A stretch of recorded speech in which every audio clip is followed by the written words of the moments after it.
ನೀವು ಯಾವ ಪಕ್ಷಕ್ಕೆ ಓಟ್ ಹಾಕ್ತೀರಾ, ಬಿಜೆಪಿಗೋ ಕಾಂಗ್ರೆಸ್ಗೋ? ಕಾಂಗ್ರೆಸ್. ಕಾಂಗ್ರೆಸ್ಸೇ? ಯಾಕೆ? ಹ್ಞೂ. ನಿಮ್ಮ ಹೆಂಡ್ರಿಗೆ 2,000 ಕೊಟ್ಟಾರೆ ಅಂತನಾ? ಅಲ್ಲ ಅಯ್ಯೋ, ಯಾಕೆ ಅಷ್ಟೊಂದು ನಾಚಿಕೆ ಕೊಡ್ರೆ? ಯಾವನು ಸಾಕಲ್ಲ, ನಾವು ಕಷ್ಟ ಬಿಡಬೇಕು, ನಾವು ಗೇಯಬೇಕು. ಅವ್ರು ಕೊಡೋದು ತಿಂತೀವಿ ನಾವು. ಇಲ್ವಾ? ಫ್ರೀ ಬಸ್ಸೆಲ್ಲ ಬಿಟ್ಟವ್ರೆ ಹೆಂಗಸ್ರಿಗೆ? ಅಯ್ಯೋ, ಯಾರೋ ಹೋಯ್ತಾರೆ, ನಾವು ಹೋದೇವೆ. ಹೌದಾ?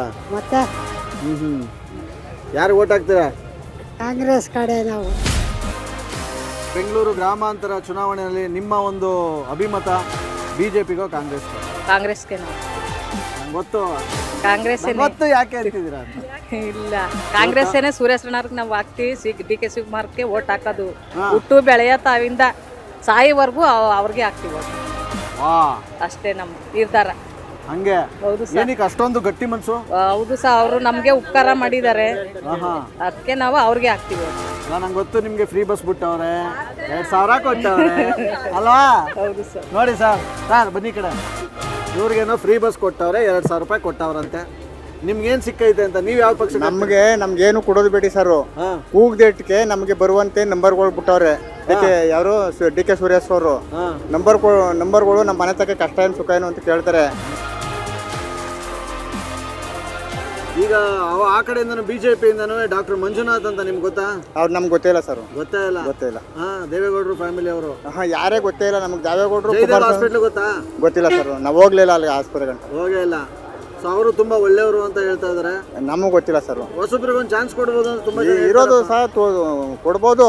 ಅವ್ರ ಮುಖನೇ ನೋಡ್ಲಿವಲ್ಲ. ಎಲೆಕ್ಷನ್ ಸಲುವಾಗಿ ಇವತ್ತು ನೋಡ್ತಾ ಇದೀವಿ, ನಾಳಕ್ಕೆ ಬಂದು ನಾವು ಓಟ್ ಕೊಡ್ರಿ ಅಂತ ಅಂದ್ರೆ ಡಿ ಕೆ ಸುರೇಶ್ 7 ಡೇಟ್ಗೆ ಬರ್ತಾರೆ, ಅವ್ರು ಬಂದಾರೆ. ಹಂಗೆ ಇಲ್ಲ, ಒಂದು ನಂಬರ್ಗಾರ ಹೇಳಿದ್ರೆ ಬರ್ತಾರೆ. ಒಂದು ನಂಬರ್ಗೆ ಹೇಳಿದ್ರೆ ನಮ್ಮ ಕಷ್ಟ ಸುಖ ಹೇಳಿದ್ರೆ ಅವ್ರು ಹೋಗಿ ಅವ್ರಿಗೆ ಹೇಳ್ತಾರೆ. ಇವ್ರು ಹೇಳ್ತಾರ? ನಿಮ್ಮ ಓಟು ಯಾರಿಗೆ? ನಮ್ಮ ಓಟು ಕಾಂಗ್ರೆಸ್. ಏನು ಎಲ್ಲಾನು ಗ್ಯಾರಂಟಿಗೆ? ಆ ಥರ ಏನಿಲ್ಲ ಸರ್. ಮತ್ತೆ ಗ್ಯಾರಂಟಿ ಕೊಡ್ತಾರೆ ಅಂತೇನಿಲ್ಲ. ಅವಾಗಿಂದ ನಾವು ಕಾಂಗ್ರೆಸ್ ಅವ್ರಿಗೆ ನಮಗೆಲ್ಲ ಎಜುಕೇಷನ್ಗೆಲ್ಲ ಹೆಲ್ಪ್ ಮಾಡಿದ್ದಾರೆ, ಹಾಗಾಗಿ ಅವ್ರಿಗೆ ಬಿಜೆಪಿ ಅವ್ರಿಗೂ ಒಂದು ಚಾನ್ಸ್ ಕೊಡ್ಬೋದು. ಡಾಕ್ಟರ್ ಮಂಜುನಾಥ್ ಅವರು ಒಳ್ಳೆ ವ್ಯಕ್ತಿ, ಒಳ್ಳೆ ಹೆಸರು ಮಾಡಿದ್ದಾರೆ ಅಂತ ಹೇಳ್ತಾ ಇದ್ದಾರೆ ಸರ್. ಅದು ಎಲೆಕ್ಷನ್ ಬಂದಾಗ ನೋಡೋಣ ಸರ್. ಒಟ್ಟಿನಲ್ಲಿ ಕಾಂಗ್ರೆಸ್ ಆಗ್ತಾ ಇದೀವಿ, ನೋಡೋಣ. ಕಾಂಗ್ರೆಸ್ ಬಿಜೆಪಿನ? ಬಿಜೆಪಿ ಬರ್ತದೆ ಸರ್.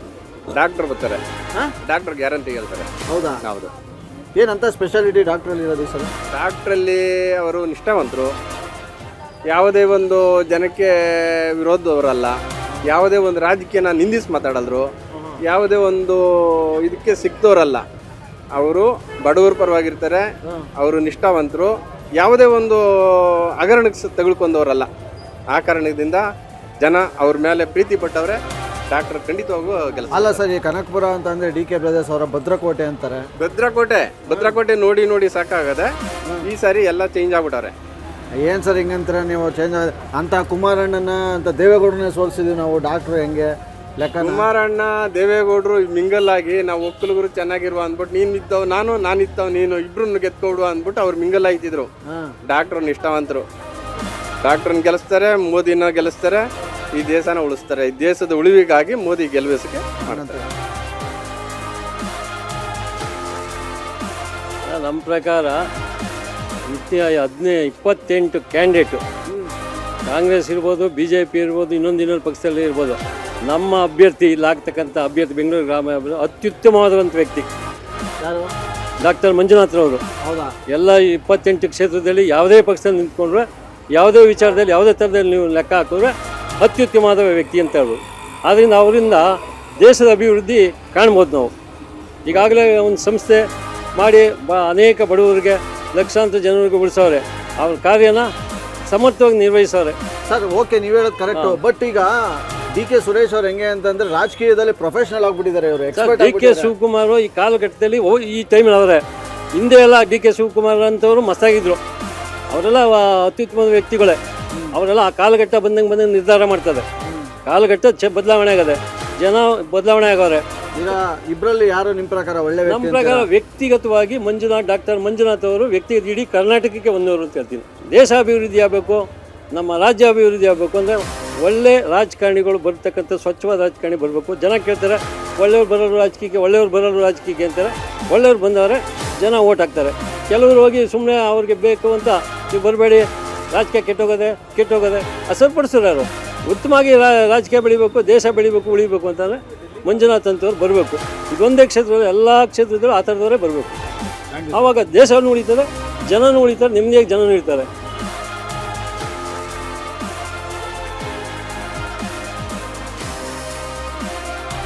ಓಕೆ, ವೈದ್ಯಕೀಯ ಕ್ಷೇತ್ರದಲ್ಲಿ ಏನು ಹೆಸರು ಮಾಡಿದ್ರು ಅದನ್ನ ರಾಜಕೀಯದಲ್ಲೂ ಮುಂದುವರ್ಸ್ಕೊಂಡು ಹೋಗ್ತಾರೆ ಅಂತ ನಂಬಿಕೆ ಇದೆ. ಹೌದು.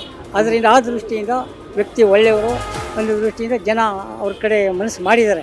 ಓಕೆ, ಈಗ ನೀವು ಓಟ್ ಹಾಕ್ತಾ ಇರೋದು ಅವ್ರಿಗೆ ದೇವೇಗೌಡರ ಮುಖ ನೋಡ್ಕೊಂಡು ಅಥವಾ ಮೋದಿಯವ್ರ ಮುಖ ನೋಡ್ಕೊಂಡು ಅಥವಾ ಮಂಜುನಾಥ್ ಅವರು ಹೆಸರು ಮಾಡಿರೋದಕ್ಕೋ ಅದಕ್ಕೋ ಯಾವುದಕ್ಕೆ? ಮಂಜುನಾಥ್ ಅವರ ಹೆಸರು ಮಾತ್ರ, ಪಾರ್ಟಿ ಗಿಟಿ ನಮಗೆ ಬೇಡ. ಹೌದಾ? ಹೌದು, ಆ ಥರ. ಬೆಂಗಳೂರು ಗ್ರಾಮಾಂತರ ಫುಲ್ ಟಫ್ ಇದೆ ಅಂತೀರ? Full tough, ಸಖತ್ತಾಗಲ್ಲ. 99% ಟಫು. ಹೌದು. ಈಗ ನಮ್ಮ ಅನುಭವದ ಪ್ರಕಾರ ನಾವು ಲೋಕಲ್ ಜನ ಆದ್ದರಿಂದ ಜನಾಭಿಪ್ರಾಯ ಸಂಗ್ರಹಣೆ ಆಯ್ತಾ ಇರ್ತದೆ. ಈಗ ಕನಕಪುರದಲ್ಲಿ ನೀವೇ ನೋಡಿ, ಏನು ಅಭಿಪ್ರಾಯ ಮಾಡಿದ್ದಾರೆ ಅಭಿವೃದ್ಧಿ? ಏನೂ ಇಲ್ಲ. ಹೇಳ್ತಾರೆ ಆ ರೋಡು ಈ ರೋಡು ನಡವಣಿ ಅಂತ ಏನು ಅಲ್ಲ ಸರ್. ನರೇಗಾದಲ್ಲಿ ತುಂಬಾ ದುಡ್ಡು ತಂದಿದ್ದಾರೆ. ಯಾರೋ ತಿನ್ಕೊಂಡ್ರು ನರೇಗಾದಲ್ಲಿ, ಯಾರೋ ನಾವು ಬಡವರಿಗೆ ಸಿಗ್ತಿದ್ದ ಕೂಲಿ ಮಾಡೋರಿಗೆ. ಅಂದ್ರೆ ಈ ಸಲ ಪಕ್ಕ ತಪ್ಪದೆ ಇವರು ಡಾಕ್ಟ್ರೇ ಗೆಲ್ತಾರೆ ಅಂತ ನಮ್ಮ ಲೆಕ್ಕ. ಓಕೆ.